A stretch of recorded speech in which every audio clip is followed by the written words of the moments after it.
Hi everyone, welcome back to English 221. This is for our class for Wednesday, the 8th of February, where we are talking about Shakespeare sonnets. So we have finally moved beyond our introductory elements and now we're actually reading some of the Shakespearean text. As you know, I didn't order a specific textbook for this class. I recommend that you use a book that's got good footnotes just because of some of the differences in language. As I had indicated on the syllabus and during the first class, I very much like the Riverside Shakespeare, which is the edition that I use, and there is a copy on reserve in the GCC library. That said, there are many options that you've got for Shakespearean text. Anything by Pelican Publishers is very, very good, and usually you can find paperback versions of those as well. And I had provided you with the link from the Folger Shakespeare Library, considered the premier Shakespeare library. But if you wanted to access Shakespeare's works for free, you can do so without footnotes, unfortunately. For the footnotes, you would have to pay. But again, I kind of leave it up to you as to which edition you will be using with Shakespeare.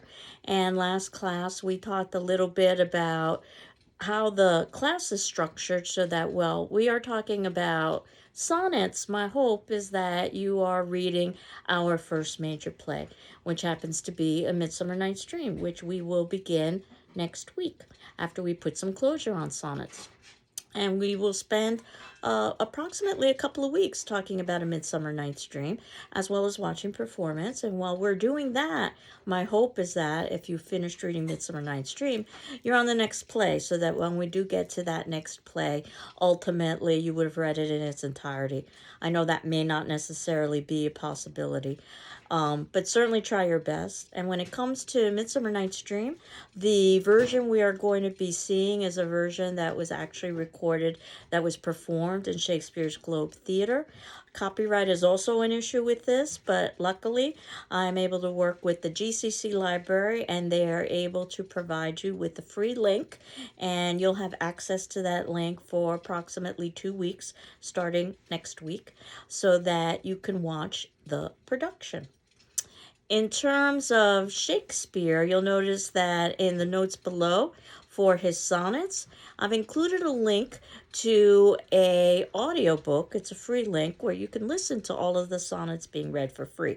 Last class, you'll remember I directed you to Sir Patrick Stewart reading one of the sonnets, though, as I indicated, during COVID, he read all of the sonnets, reading the last one in a tuxedo and sipping champagne in the way that only Patrick Stewart can do as he put closure to them. So that's another way that you can listen to the sonnets. And I always recommend that you read the sonnets out loud or you have them read to you so that you can hear the rhythms of the language. Especially because the sonnets are shorter, I recommend 3 readings. The first, just to try to understand content. The second, to understand themes. And then the third, to refresh your memory before you're going to be writing about it or you are going to be discussing it. Our first journal is going to be on sonnets, and there are lots of different ways you could proceed with that journal. You could decide to talk about one sonnet in depth, or you could decide to talk about a few of the sonnets that I assigned, or you could talk about all of the sonnets that I assign. I'm thinking that you would write just about a page or so of informal thoughts, reflections, also questions, more than just plot summary, but analysis, and that you would be incorporating part of what I discuss in class videos and also what you and your peers discuss in the class discussion forum questions.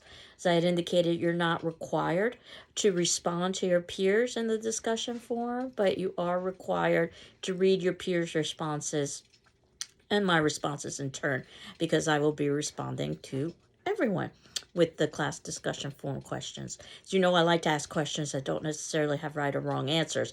I'm more interested in your reasoning to kind of duplicate what we might have talked about if we were meeting in person in a class.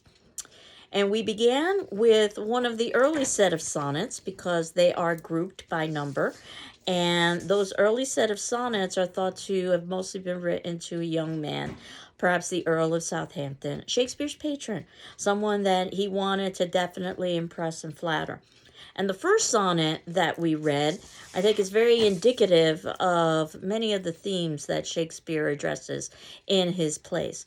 That sonnet, which of course none of the sonnets are titled, so we refer to them either by their number.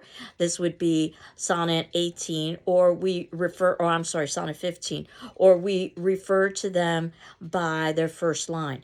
When I consider everything that grows. This idea of vegetation imagery and linking vegetation to the human world is very Shakespearean. The idea of the passage of time and time is enemy, and that time can bring death and decay, very Shakespearean. The idea that poetry has the power to immortalize through verse, very Shakespearean, and that the poet has the power to immortalize, almost like God, again, very Shakespearean. Perhaps this is best seen in the next sonnet, Sonnet 18, which is how I'm going to begin today. And I would suggest that this is perhaps Shakespeare's most famous sonnet. Shall I compare thee to a summer's day? And it is probably one of the most misread poems on the face of the planet. And the reason why is because Shall I Compare Thee to a Summer's Day is usually viewed as a romantic love poem written to a woman praising her immortal beauty. Notice that there are no pronouns that are used in this particular poem to denote gender. So if scholars are correct, and we have no reason to think that they're not, if this sonnet was indeed part of the early set of sonnets written to a young man, then the subject of this sonnet is a young man, not a woman. And of course, that's led to speculation. As you know, there's always speculation about Shakespeare's life. And what could this mean? What might this mean about Shakespeare's sexual orientation? And my response is nothing. And usually that's what most scholars say as well. This is less a sonnet of eroticism, and there are definitely erotic sonnets that we will talk about, and more a sonnet of flattery. Again, that would be a very politically astute move on Shakespeare's part to flatter his patron, because the patron provides political support and also economic support. So this sonnet, which I will read to you, Shall I compare thee to a summer's day? So it begins with a question, and that the author is going to compare the subject of this poem to a summer's day. Summer's day is supposed to represent the height of beauty. The seasons oftentimes are used to represent different states. So spring would represent the beginning of life or rebirth. Summer would be the height of life. Fall would be the descent of life. And then finally, evening would be death. And similar things can be thought of in terms of the times of day, with perhaps daybreak being the beginning of life, and then we've got noon, which is the height of life, and then we've got afternoon to evening, which is the beginning of descent, and then nighttime, which is the ending of life.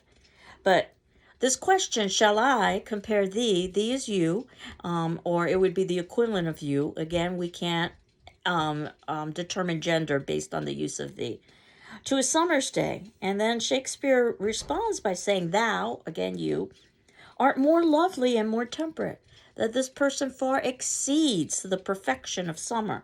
And then the rest of the poem goes to describe how and why. Rough winds do shake the darling buds of May, and summer's lease hath all too short a date. Sometime too hot the eye of heaven shines, and often is his gold complexion dimmed. And every fair from fair sometime declines, by chance or nature's changing course untrimmed. So basically what we're told in the following lines are all of the negatives associated with summer. That rough winds can shake the darling buds of May, in other words, the budding flowers. Summer's lease hath all too short a date. I love the idea of lease, that we don't have ownership of nature. We're just merely leasing it. The owner is God, the creator. And how often do we say that time goes so quickly, the summer just disappeared? Sometime too hot, the eye of heaven shines. The eye of heaven being the sun. And you might wish he'd say, well, why didn't he say the sun? But remember those strict formulas that need to be followed if one is writing a sonnet. You need to have a 10-syllable line. You need to have a certain rhyme scheme, A, B, A, B, C, D, C, D, E, F, E, F, G, G. So, again, he has to keep to the pattern of a sonnet, yet still say something that's creative and unique. And Shakespeare was quite successful in doing this. One of the reasons why he's oftentimes considered to be the greatest writer who ever lived. And often is his gold complexion dimmed. We're referencing the sun here, where the sun can be obscured by clouds. The sun is usually referred to in the male, and the moon is usually referred to, at least in literary tradition, to the female. And every fair from fair sometime declines.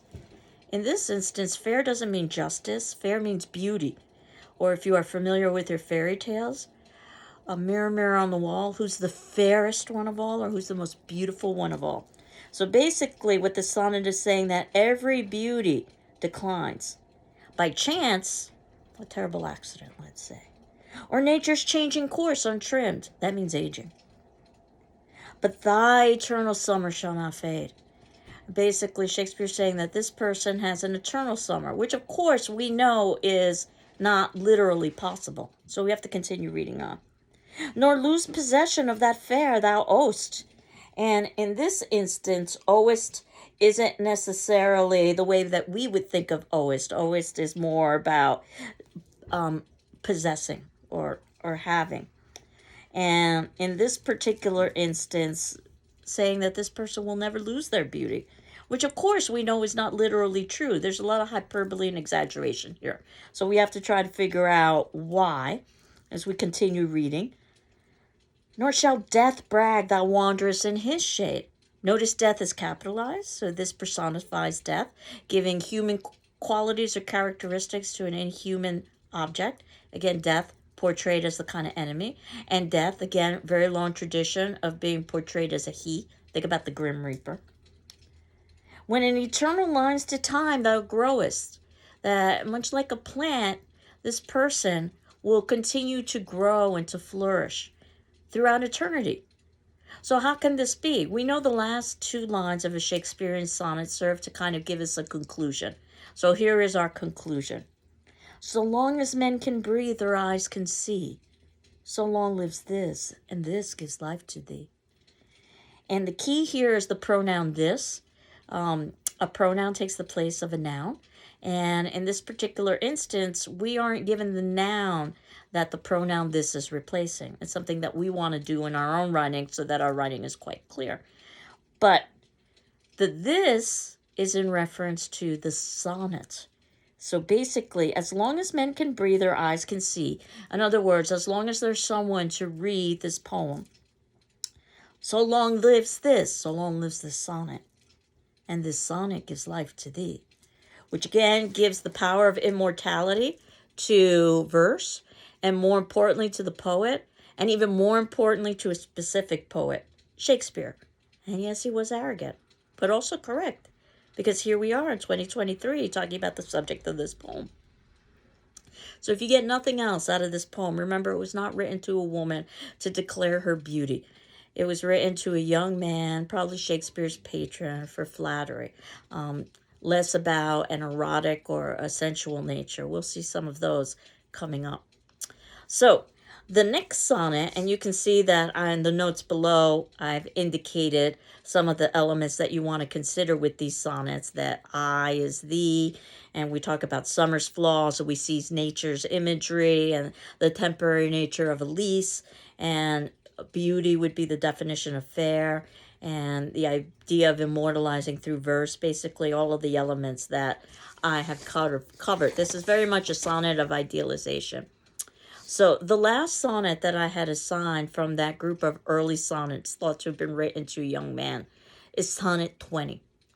A woman's face with nature's own hand painted. One of the reasons why I assigned this particular sonnet, because it is very clearly written to a man. Sometimes the sonnets are so general they can be applicable to any of a number of individuals. I think that makes them much more versatile and much more powerful. But this particular sonnet, it's clear that it was written to a young man. So I wanted you to have exposure to one of those, and I'll read the sonnet to you. A woman's face with nature's own hand painted, hast thou, the master mistress of my passion. A woman's gentle heart, but not acquainted with shifting change, as is false woman's fashion. An eye more bright than theirs, less false and rolling, gilding the object whereupon it gazeth. A man in hue all hues in his controlling, which steals men's eyes and women's souls amazeth. And for a woman wert thou first created, till nature, as she wrought thee, fell a doting, and by addition me of thee defeated. By adding one thing to my purpose, nothing. But since she pricked thee out for women's pleasure, mine be thy love, and thy love's use thy treasure. As I indicated, you probably need several read-throughs, and going through it and trying to paraphrase it in your own language can be very useful. And the first line is saying that this person, the subject of this sonnet, has a woman's face. That nature, notice nature is capitalized again, as if it was actual living entity, basically gave this person a woman's beauty. This is what this person has. Hast thou. And then we have some punning. The master mistress of my passion. And of course, mistress is feminine. Master is male. This is in reference to a male, but saying that this male has many of the positive attributes associated with female. A woman's gentle heart. That's one of the positive attributes the subject of this sonnet has, as a gentle heart. But not acquainted with shifting change, as is false women's fashion. One of the negatives of women, at least according to this sonnet, is the fickle nature of love in their hearts. Saying, and Shakespeare is saying that the subject of this poem might have the gentleness of a woman's heart, but not the fickleness.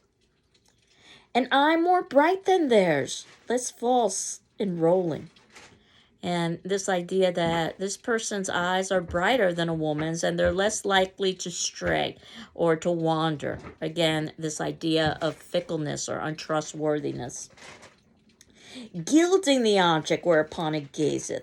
You know, the idea of coating the world in gold. That's how powerful this person's gaze is. A man in hue all hues in his controlling. So we're told that this person is a man. Which steals men's eyes and women's souls amazeth. Everyone is taken by this person's beauty, both men and women. And for a woman wert thou first created, saying that nature created you for a woman. And by addition me of thee defeated.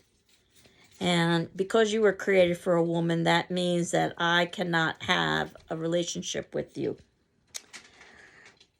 By adding one thing to my purpose, nothing. And that reference of what was that one thing that was added is about the idea of phallus or penis, which makes the subject male rather than female. But since she pricked thee, and we're talking about nature, she pricked thee out for women's pleasure. You were made for women's pleasure because of the penis. And if you were to go to the Oxford English Dictionary, the OED, which is considered the dictionary of all dictionaries because it gives all of the meanings of a word going back to the medieval period. So you can see a historical overview of that particular word and see how it has changed in definition over time. So each word that you were to look up would basically have multiple pages of definition with examples from texts about how that word was used during the time. But if you look up the word pricked in the Oxford English Dictionary, this is something that you wouldn't necessarily find in your typical dictionary, you would know that in 1592 it was used as sexual slang for the male organ. Prick. So, of course, Shakespeare knows that this word has a double meaning. And he very much intended it to have that double meaning because he is talking about the phallus. And should she prick thee out for women's pleasure, mine be thy love, and thy love's use their treasure. The idea that women will ultimately be able to benefit from this, from the subject of this poem, even though Shakespeare also, and all men, are taken aback by the beauty of the subject of this poem. So, those are 3 sonnets to illustrate some of the early set of sonnets. I wanted us to jump a little bit to some of the later set of sonnets that are thought to have been written to someone known as the Dark Lady. There's been lots of speculation as to the possible identity of this woman, but what we do know is that this Dark Lady is called dark because she's got dark features, dark hair and dark eyes, very similar to what we will see with Hermia when we read and watch A Midsummer Night's Dream. So, little spoiler alert there. Not necessarily dark skin. And again, lots of speculation about the kind of relationship that Shakespeare might have had with this woman. It could have been just an infatuation, or it could have been an active love affair, or someplace in between. But again, as you know, we know very little about Shakespeare, but we do know that obviously he was quite smitten with the subject of this particular person in his sonnets. And Sonnet 127 is a wonderful example of that. In the old age, black were not counted fair. So he's talking about some of the stereotypes of beauty. And during Shakespeare's time, and we might even say during our time, the stereotype of beauty was to be fair. In other words, blonde hair, blue eyes, a tall physique. Something like Helena, which we will see in A Midsummer Night's Dream. Not necessarily dark hair and dark eyes, but Shakespeare continues to discuss how this woman who has dark hair and dark eyes is as beautiful, if not more beautiful, than someone who is fair, as in terms of having fair features in this particular instance. So, in the old age, black was not counted fair, or if it were, it bore not beauty's name. But now is black beauty's successive heir, and beauty slandered with a bastard shame. For since each hand hath put on nature's power, fairing the foul with art's false borrowed face, sweet beauty hath no name, no holy bower, but is profaned, if not lives in disgrace. Therefore my mistress's eyes are raven black, her eyes so sullied, and they mourners seem, as such who, not born fair, no beauty lack, slander in creation, with a false esteem. Yet so they mourn, becoming of their woe, that every tongue says beauty should look so. And one of the reasons why I chose this particular sonnet is because it very clearly is addressed to the Dark Lady. And that in the old age, in the past, black or dark features wasn't counted as fair or thought of as beautiful. Or if it was, it didn't bear beauty's name. This idea of name, and then of course the next slide he talks about heir, about birth and family. So that's embedded within this particular sonnet. But now is black beauty's successive heir, and beauty, in this instance blonde, slandered with a bastard shame, which keeps up with this idea about birth, family, heirs, and illegitimacy. For since each hand hath put on nature's power, this is in reference to how individuals have taken the power of nature onto themselves by using things like cosmetics to try to improve their appearance. But that isn't true beauty. That isn't the Black Lady's beauty. For since each hand had put on nature's power, fairing the foul with art's false borrowed face. Notice all those F sounds, the alliteration, the initial repetition of consonant sounds. Fairing the foul. And basically you're taking something that's ugly and you're trying to make it beautiful, but it's false. It's a false face. Sweet beauty hath no name, no holy bower, but is profound, if not lives, but is profaned, if not lives in disgrace. This is a disgrace to beauty itself by being fake, by putting on a facade. Very typical Shakespearean theme about the deceptive nature of facades, which we will see in his upcoming plays. Therefore, my mistress's eyes are raven black. Her eyes are dark. Mistress means female, not necessarily somebody that you were conducting an illicit affair with, just the way that we would use the word today, but basically mistress would mean female. Therefore, my mistress's eyes are raven black, her eyes so suited as they mourners seem. They're so dark that they almost seem as if they're mourning. At such who, not born fair, no beauty lack. That she doesn't lack any beauty, even though she wasn't born blonde. Slandering creation with a false esteem, nor does she use cosmetics or in any way try to manipulate beauty. Yet so they mourn, becoming of their woe, that every tongue says beauty should look so, that everyone thinks her dark beauty surpasses any other beauty. I also think this sonnet also talks about the beauty that could be associated with woe and sadness and darkness. As you know, Shakespeare's tragedies are oftentimes viewed as the pinnacle of his works. They're quite dark, but I think they can also be quite beautiful as well.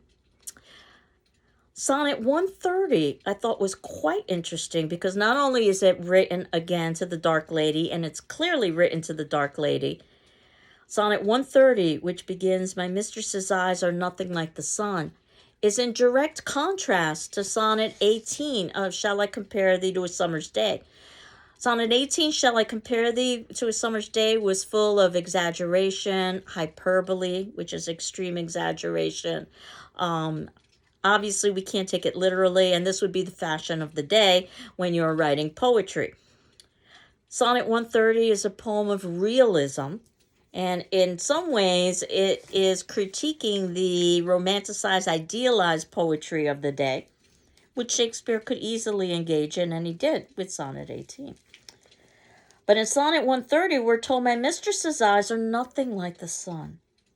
Coral is far more red than her lips red. If snow be white, why then her breasts are dun. If hairs be wires, black wires grow on her head. I've seen roses damask, red and white, but no such roses see I in her cheeks. And in some perfumes is there more delight than in the breath that from my mistress reeks. I love to hear her speak, yet well I know that music hath a far more pleasing sound. I grant I never saw a goddess go. My mistress, when she walks, treads on the ground. And yet, by heaven, I think my love is rare, as any she belied with false compare. So when we go through this and basically saying that this woman, her eyes are nothing like the sun, because that's a trope that we oftentimes see in poetry, that your eyes are brighter than the sun. But we know that's not literally true. And he continues on basically breaking down these untrue stereotypes. Coral is far more red than her lips red. That your lips can't be redder than coral unless you're using cosmetics, which again is a fake kind of beauty. If snow be white, well then her breasts are dun. Dun at the time would have meant kind of dark or swarthy. You know, the idea that your skin is so fair it looks like snow. It couldn't literally look like snow. If hairs be wires, black wires grow on her head. The idea that yes, her hair is unruly. I've seen roses damask, red and white. So yes, I've seen roses that have had a combination of colors, red and white. But I don't see any such roses in her cheeks. The idea that a cheek can't be naturally rosy. To contrast with the fair skin, you would need cosmetics for that. And in some perfumes there is more delight than in the breath that from my mistress reeks. At the time, reek wouldn't have the kind of negative connotation that it does now. It would have just meant exhaled. I love to hear her speak, yet well I know that music hath a far more pleasing sound. So again, another romantic trope would be that your voice is more musical than music.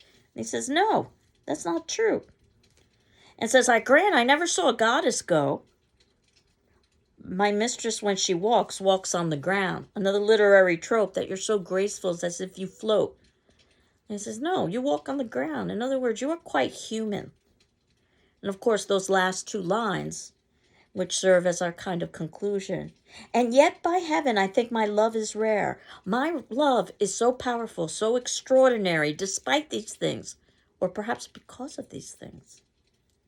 As any she belied with false compare, that my love is real because the subject of the poem is real and has not engaged in any kind of fakery to present an appearance that is beautiful but is not natural.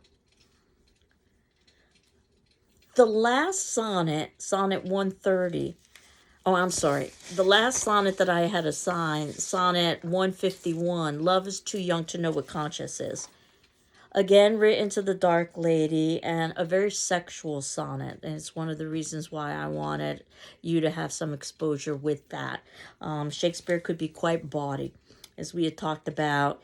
You needed to be careful about politics during the time period, but you could be quite open about sexuality and violence. And Sonnet 151, or Love is Too Young to Know What Conscience Is. Love is too young to know what conscience is. Yet who knows not conscience is born of love. Then, gentle cheater, urge not my amiss. Let's guilty of my faults, thy sweet self prove. For thou betraying me, I do betray my nobler part to my gross body's treason. My soul doth tell my body that he may triumph in love. Flesh stays, no farther reason, but rising at thy name doth point out thee as his triumphant prize. Proud of this pride, he is contented thy poor drudge to be, to stand in thy affairs, fall by thy side. No one of conscience holdeth that I call her love, for whose dear love I rise and fall. And this poem is about the battle that goes on between the soul and the flesh. And the initial line, love is too young to know what a conscience is. You don't have a conscience when you first fall in love because you're so overcome by love. But yet who knows not conscience is born of love. It's only after love that you begin to develop a conscience. Then, gentle cheater. And he views his own body as a kind of cheater because he wants his body to not be sexually excited. But it is. Then, gentle cheater, urge not my amiss. Less guilty of my faults, thy sweet self prove. And again saying, don't fall to the same faults that I'm falling to right now, and that I'm unable to control my body. For thou betraying me, I do betray my noble part to my gross body's treason. He calls his body treasonous in this instance, and gross. You know, the idea of the kind of pure love versus physical love, and the war and the battle between the two. And for thou betraying me, I do betray my nobler part to my gross body's treason. My soul doth tell my body that it may triumph in love. The idea is that you don't have to succumb to lust. But flesh stays, no farther reason. But the flesh refuses to listen. The flesh is weak, if you've ever heard that expression. But rising at thy name. And think about the punning that's going on here, because not only are you rising in somebody's name in terms of paying attention, but he's specifically talking about the phallus, the penis that he's unable to control, that rises or becomes erect at the mere mention of this woman's name. But rising at that name, point out thee as his triumphant prize. So the idea that the penis has a mind of its own, even though his soul is trying to control it, and basically it's pointing out the subject of its erotic desire. Proud of this pride. Notice all this P sounds. Proud, pride, penis, even though it's not necessarily stated there. Phallus, also with the P. And again, alliteration, the initial repetition of consonant sounds. proud of this pride. He is contented thy poor drudge to be. He's talking about his penis almost as if it were a separate member that he's unable to control. It's got a mind of its own, in effect. He is contented thy poor drudge to be. That basically the he is a slave to this woman. To stand in thy affairs. And again, think about the punning of affairs. And this could be a sexual affair as well as business affairs. To stand in thy affairs and fall by thy side. Fall would be after sexual gratification. No want of conscience holds it that I call her love. For whose dear love I rise and fall. That regardless of his conscience, he can't control his body, his lust, his desire. And again, a theme that we will see in Shakespearean plays. So this gives you a little bit of a taste of Shakespeare's sonnets. Obviously, there are quite a bit more. The attendance form question. So as you know, I post a video every Monday and Wednesday by 8 a.m. as if we were meeting on Monday and Wednesday at 8 a.m. And then I give you 48 hours to respond to that attendance question. Though certainly if you need additional time, ask me for an extension. I'll be happy to grant it to you. So this is for our Wednesday class at 8 a.m. Our discussion forum question would be due on Friday, which would be February 10th at 8 a.m. Again, if you need an extension, please let me know. Out of the sonnets we've read for this class, so we've read 6 sonnets for this class, which is your favorite and why? So I'm curious to hear what you might say. And of course, you can always use some of your thoughts and reflections from these attendance questions in your journals too. So what we will do next week is transition from the sonnets into A Midsummer Night's Dream. I hope you're doing well. I'm doing well, and we will continue on next week. Take care. Bye-bye.